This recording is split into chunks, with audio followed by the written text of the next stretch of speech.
এতদিন কিছু লোকের হাতে ছিল অর্থনীতির নিয়ন্ত্রণ। রাজনীতিকরণের কারণে খালি হয়ে গেছে ব্যাংক পুঁজিবাজার। এখন অর্থনীতিতে গণতন্ত্রায়ন করছে বিএনপি সরকার, এমন দাবি করেছেন অর্থমন্ত্রী আমির খসরু মাহমুদ চৌধুরী। জানান, এনবিআর দুভাগ হবে, তবে অধিকতর পর্যালোচনা করা হচ্ছে। বাজেট আলোচনায় ডিশ বিলের একটি অংশ টেলিভিশন চ্যানেলে দেওয়ার প্রতিশ্রুতি দেন অর্থমন্ত্রী। গভর্নর বলেন, 5টি ইসলামী ব্যাংক একীভূতকরণ নিয়ে এখন চূড়ান্ত সিদ্ধান্ত নেয়নি সরকার। মূল্যস্ফীতি অসহনীয়, অর্থায়ন নিয়ে আছে দুশ্চিন্তা, বৈশ্বিক নানামুখী চাপও স্পষ্ট। এরই মধ্যে আসছে বাজেট। সচিবালয়ে শনিবার বিকেলে অর্থমন্ত্রীর সঙ্গে প্রাক বাজেট আলোচনায় উঠে আসে সার্বিক অর্থনীতি এবং সীমাবদ্ধতার নানা দিক।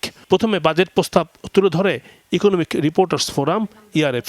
মূল্যস্ফীতি ও ব্যাংক ঋণ নিয়ন্ত্রণ, ব্যক্তিখাতের বিনিয়োগ, এলডিসি চ্যালেঞ্জ, রাজস্ব আদায় বৃদ্ধি সহ গুরুত্ব পায় নানা দিক। আমাদের লম্বা সময় ধরে একটা হাই ইনফ্লেশন চলছে এবং ওয়ার্ল্ডের কোনো দেশে এত লম্বা সময় ধরে এত হাই ইনফ্লেশন কিন্তু নেই। 250 ml পানির বোতল ছাড় খুচরা দোকানদাররা এটা 12 টাকায় কিনে, এটা এমআরপি 20 টাকা, স্যার এটা কেন হবে? এনবিআরকে দুই ভাগ করার যে সিদ্ধান্তটা ছিল স্যার, সেটা তো কমিটি হলো, সেই কমিটি পরামর্শ দিল, তার অনুযায়ী দুটো ভাগ হলো। সে ভাগটা স্যার আবার মনে হয় একটা দরজা বন্ধ হওয়ার মতো অবস্থা স্যার। ক্ষমতায় এসে সরকার টাকা ছাপায়নি বলে স্পষ্ট করেন বাংলাদেশ ব্যাংক গভর্নর। জানান, 5টি ব্যাংক একীভূতকরণ নিয়ে এখনো চূড়ান্ত সিদ্ধান্ত হয়নি। রাজস্ব খাতের নানা দিক নিয়ে কথা বলেন এনবিআর চেয়ারম্যান। তো গত বছর আমরা যেটা করেছি, 3 লাখ পর্যন্ত যাদের ব্যালেন্স থাকবে তাদের আবগারি শুল্ক হবে না। এবার ওনারা প্রস্তাব করেছেন 10 লাখ পর্যন্ত। এটা স্যার আমরা চিন্তা করবো স্যার, আপনার সাথে আলোচনা করে এটা কিভাবে আমরা আর একটু ঠিক করতে পারি। 5টা ব্যাংকের কোর ব্যাংকিং সফটওয়্যার যদি ইন্টিগ্রেশন না হয়, আমি এক ব্রাঞ্চে গিয়ে আরেক ব্যাংকের, এখন মূলত আসলে 5টা ব্যাংক স্ট্যান্ডঅ্যালোন চলছে। অর্থমন্ত্রী জানান, অর্থনীতিতে হবে গণতন্ত্রায়ন। টাকা ছাপিয়ে ব্যাংক থেকে ঋণ নিয়ে অর্থনীতি পরিচালনা করবে না সরকার। আপনি ফাইন্যান্সিয়াল সেক্টর এত পলিটিসাইজড হয়েছে, এত পলিটিসাইজড যে ব্যাংকগুলো আজকে খালি হয়ে গেছে।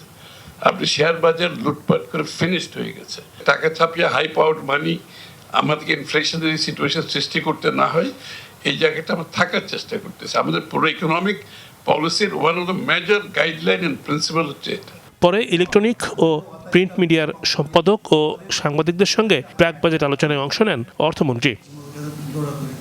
ইলেকট্রনিক মিডিয়ার সম্পাদকরা জানান, প্রায় 4 কোটি ডিশ সংযোগ নিয়ে দেখা হচ্ছে টেলিভিশনের অনুষ্ঠান, কিন্তু এই অর্থের কোনো অংশ পায় না টিভি কর্তৃপক্ষ। সাংবাদিকরা বিজ্ঞাপনের রেট বৃদ্ধি, লেখক ও শিল্পীদের সম্মানী থেকে উৎসে কর্তন বন্ধের দাবি জানান। কেবল টেলিভিশনের কানেকশন আছে বাংলাদেশে 3.8 কোটি। বাংলাদেশে যত 30টার বেশি টেলিভিশন আছে, তারা একটা পয়সাও পায় না। সেটটপ বক্সের মধ্যে দিয়ে এটা ডিস্ট্রিবিউশনটা হয়। সেক্ষেত্রে পরিষ্কার হিসাব আপনি ডিজিটালি পেয়ে যাবেন যে মোট কানেকশনের সংখ্যা কত। তখন যতগুলি কানেকশন আপনি ততজনের কাছ থেকে, তত অপারেটরের কাছ থেকে ট্যাক্স পাবেন। এখানে গ্যাপটা থাকবে না। লেখক শিল্পীদের যে সম্মানী দেওয়া হয় সরকারি প্রতিষ্ঠান থেকে, সেটার উৎসে কর করতেন আপনারা করেন। 2000 টাকা সম্মানী পেলে সেটা 300 টাকা কেটে ফেলা হয়। গণমাধ্যমের সমস্যা সুরাহার আশ্বাস দেন অর্থমন্ত্রী। জানান, পরিস্থিতি পরিবর্তনের জন্য সময় দরকার। আমি সহানুভূতিশীল, কিন্তু এটা তো আছে কিছু সংস্কৃতি আছে, সব মিলিয়ে আমরা আলোচনা করবো। আমরা পয়েন্ট নোট করেছি এগুলো। জাতীয় সংসদে 2026-27 অর্থ বছরের বাজেট ঘোষণার সম্ভাব্য তারিখ 11 জুন। ক্যাপিটাল মার্কেটের উপর আমাদের বড় ধরনের প্রোগ্রাম আছে, একটু অপেক্ষা করেন। রিমন রহমান, যমুনা নিউজ, ঢাকা।